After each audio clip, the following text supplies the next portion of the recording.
Hi everyone, welcome back again with the topic protista. Protista में हमने अभी तक पढ़ा जनरल कैरेक्टरिस्टिक्स के बारे में। फिर हमने पढ़ा कि प्रोटिस्टा को न्यूट्रिशन के बेसिस पे 3 क्लासेस में हम क्लासीफाई करते हैं, मतलब 3 ग्रुप्स में हम क्लासीफाई करते हैं। फर्स्ट, जिसमें ऑटोट्रोपिक और फोटोसिंथेटिक ऑर्गेनिज्म आते हैं जो अपना फूड खुद से प्रिपेयर कर पाते हैं, जिसमें हमने 3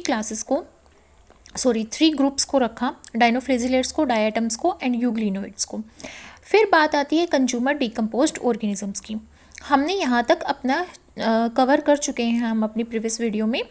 आज हम बात करेंगे कंज्यूमर एंड डीकम्पोज्ड ऑर्गेनिजम्स के बारे में, मतलब ऐसी प्रोटिस्टा जो दूसरों के प्रिपेयर किए गए फूड को फीड करते हैं, फीड करते हैं, या फिर डीकम्पोज्ड ऑर्गेनिज्म होते हैं जो ऑर्गेनिक वेस्ट को डिकम्पोज करते हैं, जिसके अंदर आते हैं cellular slime moulds and E cellular slime moulds.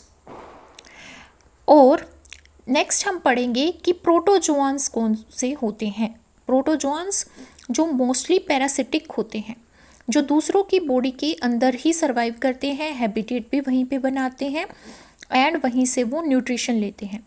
Nutrition एक तरीका होता है फूड की अपटेक का, फूड को लेने का। तो प्रोटोजोआंस में हम पढ़ेंगे जूफ्लेजिलेट्स, सार्कोडाइन्स, स्पोरोजोआ एंड सीलिएट्स को। तो सबसे पहले स्टार्ट करते हैं ए सेलुलर स्लाइम मोल्ड से।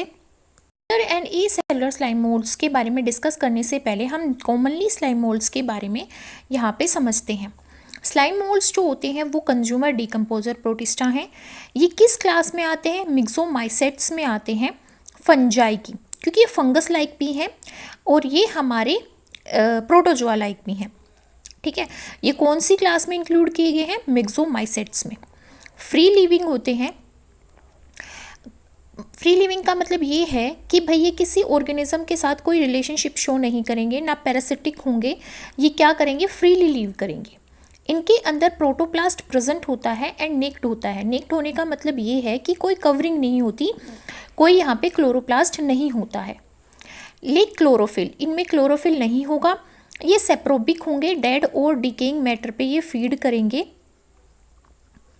जो कि ऑर्गेनिक मैटर होगा। फेगोट्रोपिक मोड ऑफ न्यूट्रिशन भी ये शो करते हैं, मतलब कि ये ऑर्गेनिज्म को इनगल्फ करके बाद में बॉडी के अंदर डाइजेस्टिव एंजाइम सिक्रेट करके उसको डाइजेस्ट करेंगे। They are amyloid and non cellulosic. Cellulose भी नहीं पाया जाता, बट जो स्पोर्स होते हैं उनके अंदर सेलुलोज पाया जाता है, उनकी सेल वॉल के अंदर, जो उनको कवर करके रखेगा और अनफेवरेबल कंडीशन में प्रोटेक्ट करके रखेगा।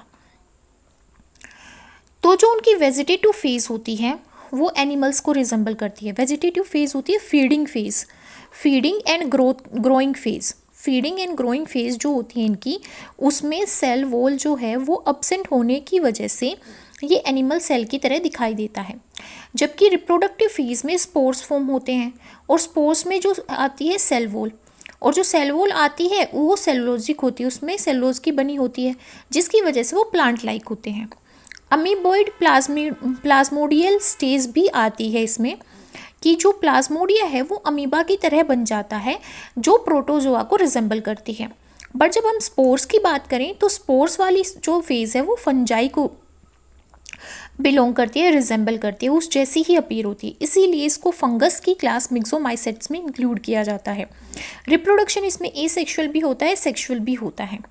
2 सेपरेट टाइप के ऑर्गेनिज्म स्लाइम मोल्ड्स में इंक्लूड किए जाते हैं, acellular and cellular. Acellular plasmodial slime mould और सेलुलर स्लाइम मोल्ड्स, जिसको कम्युनल स्लाइम मोल्ड्स भी बोला जाता है। तो हम बात करेंगे यहाँ पे ए सेलुलर स्लाइम मोल्ड्स की। ए सेलुलर जो स्लाइम मोल्ड्स होते हैं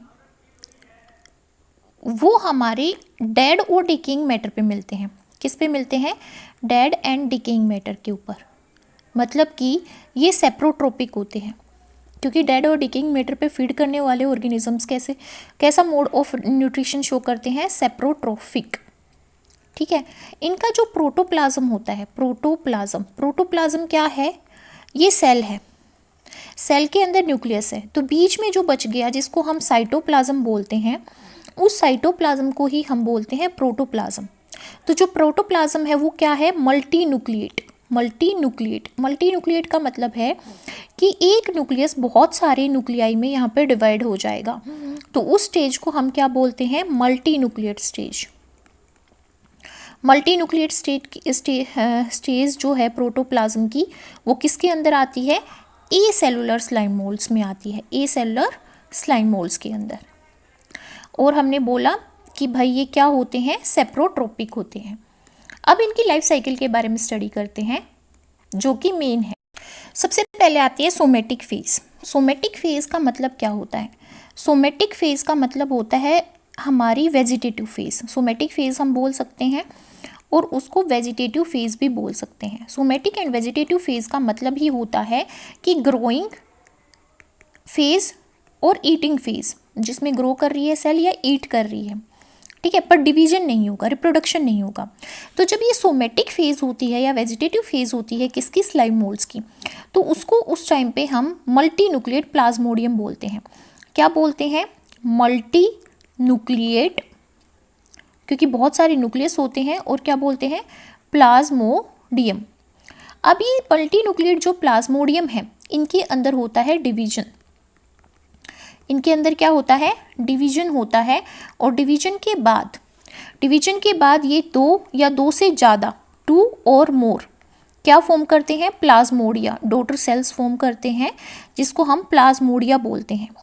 अगर फेवरेबल कंडीशन आ रही हैं, अगर फेवरेबल कंडीशन है, जो भी ऑप्टिमम टेम्परेचर, प्रेशर या फिर ह्यूमिडिटी, न्यूट्रिशन इनको चाहिए, अगर वो अवेलेबल है तो उस कंडीशन को फेवरेबल कंडीशन बोलेंगे।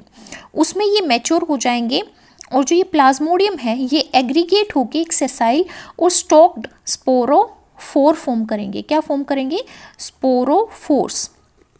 ये जो प्लाज्मोडिया है ये बहुत सारे एग्रीगेट हो जाएंगे, इकट्ठा हो जाएंगे, जिसमें ये ससाइल होता है अटैच्ड, जो मूवमेंट भी नहीं शो कर रहा और किसी सबस्ट्राटम के साथ अटैच है, और स्टॉक्ड, ठीक है, स्पोरोफोर फॉर्म करेंगे। बट अगर अनफेवरेबल कंडीशन आ गई तो या तो ये सिस्ट फॉर्म कर देते हैं और स्क्लेरोटियम या फिर स्क्लेरोटियम प्लाज्मोडियम फॉर्म कर देते हैं, ठीक है। बट अगर फेवरेबल कंडीशन है तो स्पोरोफोर सिसाइल और स्टॉक्ड हो जाते हैं और स्पोरोफोर में कन्वर्ट हो जाते हैं प्लाज्मोडियम। अब जो स्पोरोफोर है उसमें spore bearing bag like structure form होता है, जिसको हम क्या बोलते हैं, स्पोरेंजिया। ये स्पोरेंजिया जो है इसके अराउंड एक लेयर होती है, उस लेयर को हम क्या बोलते हैं, पेरिडियम। क्या बोलते हैं, पेरिडियम। स्पोरेंजिया क्या है, एक बैग लाइक स्ट्रक्चर जिसके अंदर बहुत सारे स्पोर्स फॉर्म होंगे। तो ये जो स्पोरेंजिया है इसके ऊपर ये कवरिंग होती है, उस कवरिंग को पेरिडियम बोला जाता है, जो बहुत ही हार्ड होती है एंड ब्रिटल होती है, हार्ड होती है और ब्रिटल होती है। अब जो स्पोरेंजिया है वो क्या है, वो मल्टी न्यूक्लिएट प्रोटोप्लाज्म है, मतलब कि उसके अंदर बहुत सारे न्यूक्लियस प्रेजेंट है। अब इसमें क्या होता है, इसके अंदर क्लीवेज होता है, डिवीज़न होता है, बेसिकली क्या होता है, डिवीज़न होता है। और ये बहुत सारे यूनी न्यूक्लिएट टाइनी सेगमेंट्स में डिवाइड हो जाता है, अब ये जो टाइनी सेगमेंट्स हैं, ये टाइनी सेगमेंट्स राउंड सी शेप ले लेते हैं और इनके अराउंड सेल वॉल की फॉर्मेशन हो जाती है और ये कन्वर्ट हो जाते हैं किसमें, स्पोर्स में। क्या किसमें कन्वर्ट हो जाते हैं, स्पोर्स में। अब जो स्पोर्स होती है उसमें 2 टाइप्स की सेल्स होती हैं, यहाँ पे 2 टाइप्स ऑफ सेल्स पाई जाती हैं। एक बाई फ्लैजिलेट सेल्स होती है, बाई फ्लैजिलेट सेल्स जिसमें 2 फ्लैजिला मिलेंगी, और एक होती है स्पिंडल शेप्ड की cell, spindle shaped non flagellated cells, जिसको हम क्या बोलते हैं, मिक्स अमीबा जो है ये क्या है, नॉन फ्लैजिलेटेड सेल्स। क्या है ये, नॉन फ्लैजिलेटेड सेल है। ये किस पे फीड करती है, ये फीड करती है बैक्टीरिया के ऊपर एंड ईस्ट एंड बैक्टीरिया के ऊपर ये फीड करती है, और बहुत सारी डिवाइड होके फ्यूज हो जाती है पेयर में, और ये क्या फॉर्म कर लेती है, जाइगोट फॉर्म कर लेती है। अब जाइगोट में फिर मियोसिस डिवीजन होता है। Meiosis division is reductional division, जिसमें एक सेल्स जो हैं वो 4 सेल्स में डिवाइड होती हैं, और 4 में जो सेल्स हैं उसमें हाफ नंबर ऑफ क्रोमोसोम आता है as compare to parent cells. तो म्यूसिस डिवीजन होता है जिसकी वजह से जो मल्टी न्यूक्लिएट अमीबो स्ट्रक्चर है वो दोबारा से किस में कन्वर्ट हो जाता है, प्लाज्मोडियम में कन्वर्ट हो जाता है, और प्लाज्मोडियम दोबारा से अपनी सेल साइकिल स्टार्ट करता है। तो देखो हमने क्या पढ़ा, सोमेटिक फेज या वेजिटेटिव फेज होती है जो ग्रोइंग और ईटिंग फेज होती है। वो कैसी फेज होती है, मल्टी न्यूक्लिएट प्लाज्मोडियम स्टेज, जिसमें बहुत सारे न्यूक्लियस होंगे। अब प्लाज्मोडियम डिवाइड करेगा, बहुत सारे प्लाज्मोडिया डॉटर सेल्स फॉर्म करेगा। अब फेवरेबल कंडीशन होगी तो वो स्पोरोफॉर्म्स फॉर्म कर देंगे, जो सिसाइल होगा, स्टोक्ड होगा। अगर अनफेवरेबल कंडीशन है तो सिस्ट बन जाएंगे या स्क्लेरोटियम प्लाज्मोडियम बन जाएंगे। बट अगर फेवरेबल कंडीशन में स्पोरोफोर बन गए तो उसमें एक pouch like structure, bag like structure form होता है स्पोरेंजियम, जिसके अराउंड एक कवरिंग होती है पेरिडियम की, जो कि हार्ड और ब्रिटल होती है। अब स्पोरेंजिया भी बहुत बार अपने न्यूक्लियस को डिवाइड करके एक मल्टी न्यूक्लिएट प्रोटोप्लाज्म फॉर्म करता है, जिसमें फर्दर क्लीवेज होता है और बहुत सारे टाइनी सेगमेंट्स में वो टूट जाता है, और वो सेगमेंट्स राउंड स्ट्रक्चर फॉर्म करके सेल वॉल को फॉर्म करके स्पोर्स में कन्वर्ट हो जाते हैं। स्पोर्स दो तरह की यहाँ पे मॉर्फोलॉजी शो करते हैं। एक टाइप की सेल्स में वो बाइफ्लेजिलेटेड होते हैं, दो तरह के उनमें क्या मिलते हैं, यहाँ पे फ्लैजिला मिलते हैं। दूसरी स्पेंडल शेप की सेल होती है जिसको मिक्स अमीबा बोल देते हैं, जो कि नॉन फ्लैजिलम होती है, मतलब फ्लैजिला कंसिस्ट नहीं करती। पर जो मिक्स अमीबा है वो शुडोपोडिया की हेल्प से बैक्टीरिया एंड ईस्ट पे फीड करती है, और वो फिर डिवीजन करके दोबारा से प्लाज्मोडियम फॉर्म कर देती है, और दोबारा से यही साइकिल चलती रहती है। इसी को इस डायग्राम की हेल्प से समझते हैं। सबसे पहले क्या हुआ, एक लार्ज मल्टी न्यूक्लिएट सेल बनी, ठीक है, लार्ज मल्टी न्यूक्लिएट सेल जिसको हम फीडिंग प्लाज्मोडियम बोल रहे हैं, जिसको हम वेजिटेटिव फेज या फिर हम इसको सोमेटिक फेज बोल रहे हैं, ठीक है। अब यहाँ पे ये ग्लाइड करती है, ग्लाइड कैसे, शुडोपोडिया की फॉर्म से ग्लाइड करती है बाय इनगल्फिंग फूड पार्टिकल्स। ये खाती रहती है और शुडोपोडिया की हेल्प से मूव करती रहती है। अब जब प्लाज्मोडियम मैच्योर हो जाता है तो वो फ्रूट को प्रिपेयर करने की कोशिश करता है। तो जो मैच्योर प्लाज्मोडियम है वो नेट की तरह अपीयर होता है।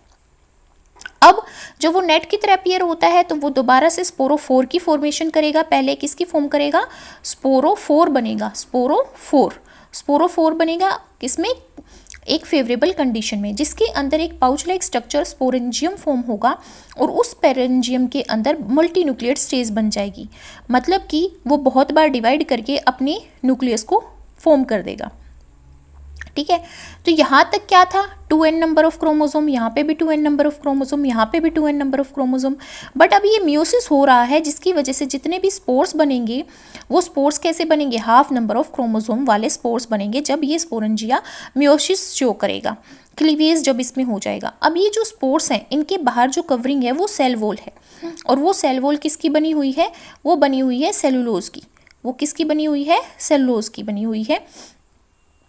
अब ये जो स्पोर्स हैं ये जर्मिनेट होके दो तरह की सेल्स फॉर्म करते हैं, एक बाइफ्लेजिलेटेड सेल्स, एक मिक्स अमीबा वाली फेज। मिक्स अमीबा किस पे फीड करती है, मिक्स अमीबा ड्राई कंडीशन में फॉर्म होगी, और जो मिक्स अमीबा है वो किस पे फीड करेगी, बैक्टीरिया पे और ईस्ट पे फीड करेगी, ठीक है। फिर क्या होगा, जो अमीबॉइड सेल्स हैं वो स्वॉर्म सेल्स फॉर्म होंगी, और वो फ्यूज होके सिनगेमी होगी। सिनगेमी मतलब सिन मतलब फ्यूजन ऑफ गैमेट्स होगा, क्योंकि अमीबा यहाँ पे गैमेट लाइक स्ट्रक्चर फॉर्म करेगी।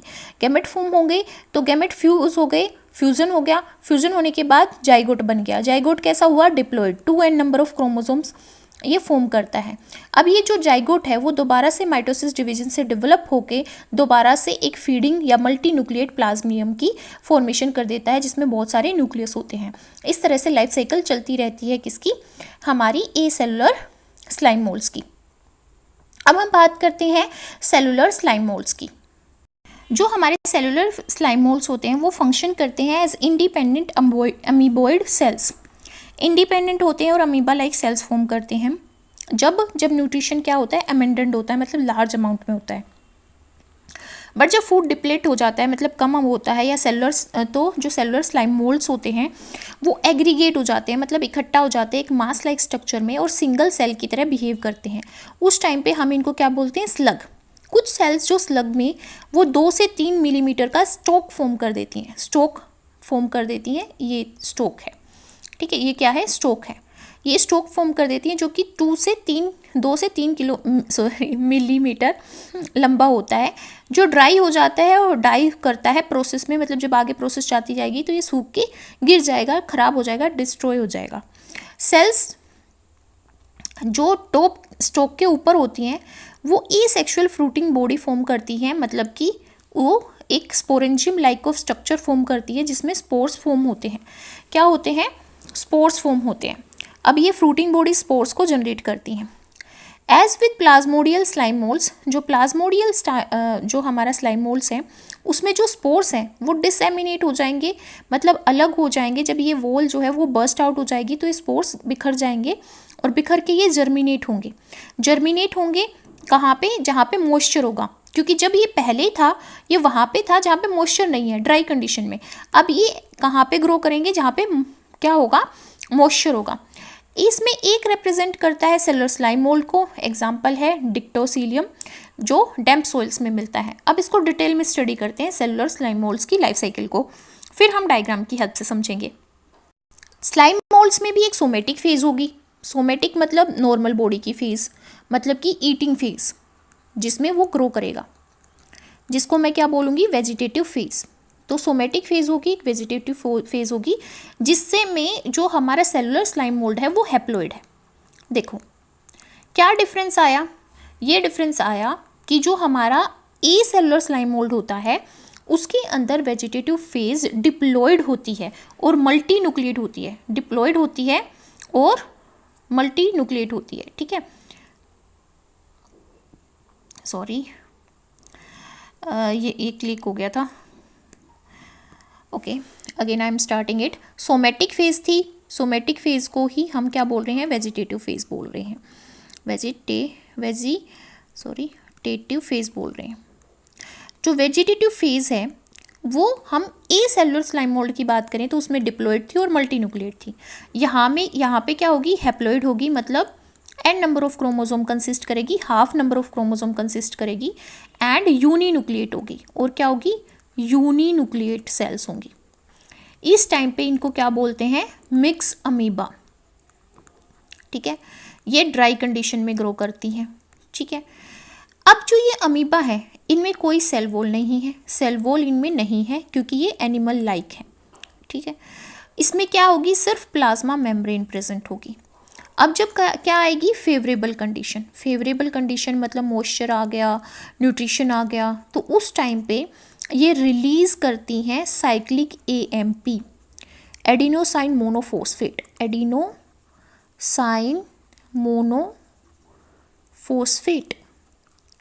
एडिनोसाइन मोनोफॉस्फेट को ये रिलीज़ करती हैं साइक्लिक AMP। जब ये रिलीज़ करती हैं साइक्लिक AMP तब ये एक शूडोप्लाज्मोडियम की फॉर्म में एग्रीगेट हो जाती हैं। शूडो मतलब जस्ट लाइक प्लाज्मोडियम नहीं, उससे कम डेवलप एक स्टेज होती है शूडोप्लाज्मोडियम स्टेज। उस टाइम पे डेवलप हो जाती है, एक स्टॉक फॉर्म कर देती हैं। क्या फॉर्म कर देती है? स्टॉक। और उसके ऊपर ही एक फ्रूटिंग बॉडी फॉर्म कर देती हैं। क्या फॉर्म कर देती हैं? Fruiting body. ये फ्रूटिंग बॉडी वैसे ही है स्पोरेंजियम जैसी ही, क्योंकि ये भी एक pouch like bag like structure है जिसके अंदर बहुत सारे क्या बनने वाले हैं? स्पोर्स बनने वाले हैं, जिसके अंदर बहुत सारे स्पोर्स बनने वाले हैं, ठीक है। अब ये जो स्पोर्स बन रहे हैं, क्या फॉर्म किया स्पोरेंजियम ने? स्पोर्स को फॉर्म किया। अब ये जो स्पोर्स हैं ये क्या करेंगे? जर्मिनेट करेंगे, मॉइस्चर के अंदर जर्मिनेट करेंगे और naked amoeba like cells form करेंगे। अमीबा लाइक सेल्स, वहाँ पे सेल्स बाइफ्लेजिलेट और अमीबा लाइक दोनों तरह की बन रही थी, यहाँ पे सिर्फ अमीबा लाइक सेल्स बनेंगी जिसको मिक्स अमीबा ही बोला जाएगा। ये अगेन एग्रीगेट होंगी, एक थिक वॉल फॉर्म करेंगी अपने अराउंड और जाइगोट की फॉर्मेशन करेंगी। जब इनमें मिक्स अमीबा गैमेट रिलीज़ करेगी, पहले तो गैमेट रिलीज़ करेगी, सिनगेमी होगी, फ्यूज़न होगा, फिर जाइगोट बनेगा, ठीक है। अब जो जाइगोट बन रहा है वो क्या हो गया? डिप्लॉयड। अब जाइगोट के अंदर यहाँ पे क्या होता है? Meiosis division. यहाँ पे भी डिफरेंस है। जब हम बात कर रहे थे ए सेलुलर की, वहाँ पे जाइगोट में माइटोसिस डिवीजन हो रहा था, मतलब जाइगोट 2n था, तो जो हमारा डिवीजन के बाद प्लाज्मोडियम बन रहा था वो भी डबल n ही था। मतलब double number of chromosome he consist कर रहा था। बट यहाँ पे zygote 2n number of chromosome consist कर रहा है, मतलब double number of chromosomes consist कर रहा है। बट इसके अंदर म्योसिस डिवीजन हो रहा है, रिडक्शनल डिवीजन, जिसकी वजह से जो डॉटर सेल्स यहाँ पे बनेंगी, जो फीडिंग अमीबा में ये कन्वर्ट होगा डिवाइड होके, वो जो फीडिंग अमीबा होंगी वो हैप्लोइड होंगी, अगेन हैप्लोइड होंगी, half number of chromosome consist करेंगी, जस्ट लाइक द सोमेटिक और वेजिटेटिव फेज। ये दो डिफरेंस है मेन ए सेलुलर और सेलुलर के बीच में। स्टेज यहाँ पे डायग्राम में शो की गई है। यहाँ पे क्या हुआ, हमारी सोलिटरी अमीबा थी, सोमेटिक फेज थी या वेजिटेटिव फेज थी। अब ये फीड कर रही है, ग्रो कर रही है, ग्रो हो गई, एग्रीगेट हो गई, एक प्लाज्मोडियम लाइक सेल बन गई, शुडोप्लाज्मोडियम लाइक स्ट्रक्चर बन गया, फिर स्टॉक बनी फ्रूटिंग बॉडी स्पोरेंजियम की तरह, इसमें स्पोर्स आए, स्पोर्स अब डिवाइड होके अमीबा बनाते हैं। अमीबा जो है वो गैमेट बनाती है, वो गैमेट फ्यूज होते हैं, फर्टिलाइजेशन होता है, जाइगोट बनता है। यहाँ पे ये क्या थी, हैप्लोइड थी, half number of chromosome consist कर रही थी। बट जब इन हाफ नंबर के गैमेट्स जब मिलके एक जाइगोट बनाएंगे तो उसमें क्या हो जाएगा, 2n नंबर ऑफ क्रोमोसोम्स हो जाएंगे। अब वो मियोसिस के थ्रू डिवाइड करेगा, मियोसिस में हाफ नंबर हो जाता है डॉटर सेल्स में, जिसकी वजह से अगेन वेजिटेटिव और हमारी सोमेटिक अमीबा आ जाएंगी, जो कि फीडिंग अमीबा होती हैं। डिफरेंस क्या होता है ए सेलुलर स्लाइम मोल्ड्स में एंड सेलुलर स्लाइम मोल्ड्स में, क्या डिफरेंस है। ए सेलुलर स्लाइम मोल्ड्स में सोमेटिक फेज डिप्लॉइड होती है, सेलुलर स्लाइम मोल्ड्स में सोमेटिक फेज हैप्लॉइड होती है।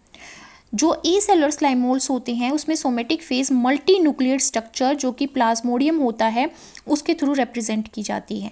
बट सेलुलर स्लाइम मोल्ड्स में सोमेटिक फेज रिप्रेजेंट की जाती है यूनी न्यूक्लिएट अमीबोइड सेल्स के थ्रू, जिसको मिक्स अमीबा बोला जाता है। ए सेलुलर में कोई एग्रीगेशन नहीं होता, जब स्पोरेंजियम की फॉर्मेशन हो रखी होती है। इस सेलुलर के केस में एग्रीगेशन होता है मिक्स अमीबा का, जिसकी वजह से स्पोरेंजियम बनता है। ई सेलुलर में मियोसिस स्पोर्स के अंदर फॉर्म होता है और सेलुलर के अंदर स्पोर्स ऑलरेडी हैप्लॉइड होते हैं, ठीक है। क्योंकि स्पोर्स यहाँ पे डिप्लॉइड होते हैं, इसकी वजह से डिप्लॉइड स्पोर्स के अंदर मियोसिस होता है और फिर गैमेट्स बनते हैं। बट यहाँ पे ऑलरेडी स्पोर्स हैप्लॉइड होते हैं, half number of chromosome consist करते हैं, इसलिए वो डायरेक्टली यहाँ पे अमीबा में डेवलप होते हैं, उनके अंदर कोई डिवीजन नहीं होता और डायरेक्टली वो अमीबा में डेवलप होने के बाद अमीबा गैमेट रिलीज करती है और वो गैमेट आगे फ्यूज़ होते हैं, ठीक है। यहाँ पे सेक्शुअल रिप्रोडक्शन आइसोगैमस होता है, सेम टाइप के गैमेट फॉर्म होते हैं मॉर्फोलॉजिकली साइज के अकॉर्डिंग। मतलब सेक्सुअल रिप्रोडक्शन इसमें एन आइसोगैमस होता है, मतलब कि साइज और मॉर्फोलॉजी जो दो गैमेट की है, मेल एंड फीमेल गैमेट की, वो डिफरेंट होती है। यहाँ पे सेक्सुअल रिप्रोडक्शन मैक्रोसिस्ट प्रोड्यूस नहीं करता, यहाँ पे मैक्रोसिस्ट प्रोड्यूस होते हैं। यहाँ पे लाइफ साइकिल जो होती है ए सेलुलर स्लाइम मोल्ड्स की, वो गैमेटिक मियोसिस दिखाती है, बट सेलुलर स्लाइम मोल्ड्स की जो लाइफ साइकिल है वो जाइगोटिक मियोसिस दिखाती है। So today we have understood about acellular and cellular slime molds. Still, if you have any query and doubt, please comment in the comment section given below, and thank you so much for clicking on my video. अपनी upcoming video में हम बात करेंगे यहाँ पे प्रोटोजोआन्स के बारे में, जो कि मेजर रोल और डिजीज़ कॉजिंग प्रोटोजोआ होते हैं, और जो हम बोले तो मस्ट टू स्टडी हैं, क्योंकि बहुत सारे डिजीज़ हम डे टू डे लाइफ में डील करते हैं जो प्रोटोजोआ हमें बीमार करके और हमें तकलीफ देते हैं। So stay tune with me and thank you so much again.